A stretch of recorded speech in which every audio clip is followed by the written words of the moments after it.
Primeira parada do Galicia Noticias en directo en Sanxenxo. Alí a Garda Civil investiga as circunstancias en que se produciu un atropelo mortal este domingo á tarde. A vítima é unha muller de 37 anos.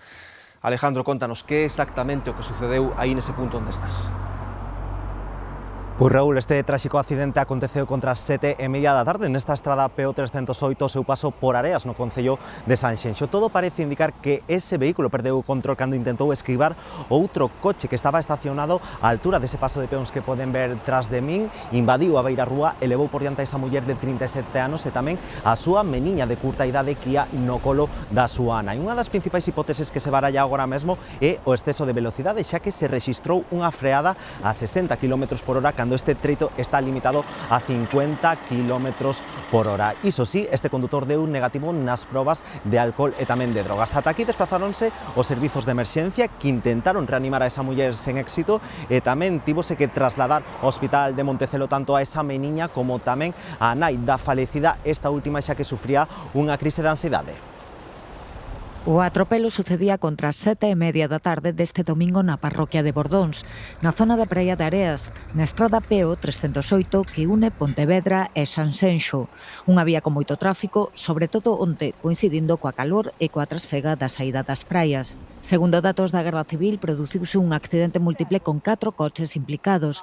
Por razóns que se están a investigar, este turismo gris acabou invadindo a beirarrúa e provocando o fatal desenlace.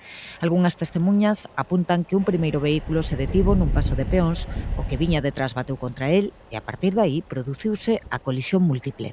Moitísimo tráfico no verano, de moitísimo. Entonces, pois claro, me imagino que ten as súas complicacións e todo eso. La cantidad de coches que hay en verano. Bueno, en verano, en Semana Santa, los fines de semana, sí, cada vez hay más. Los coches y la gente que cruzamos, que claro, en verano estamos continuamente cruzando con niños por este paso de peatones y debería haber alguna rampa o algo o señalizarlo más. Yo que vengo por aquí todos los días, además como vienes de espalda, cerca de los coches, con nada que se le vaya el volante al señor, te atropella y no lo ves venir por atrás.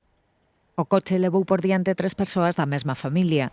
A muller de 37 anos e natural de Pontevedra levaba a súa filla no colo e acompañada do seu home e da súa nai.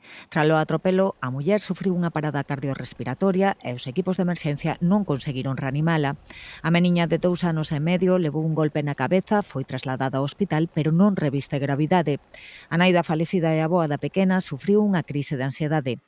A causa principal que se baralla é o exceso de velocidade, xa que a freada se rexistrou a 60 km/h. A vía está limitada a 50. O condutor deu negativo no control de alcohol e drogas.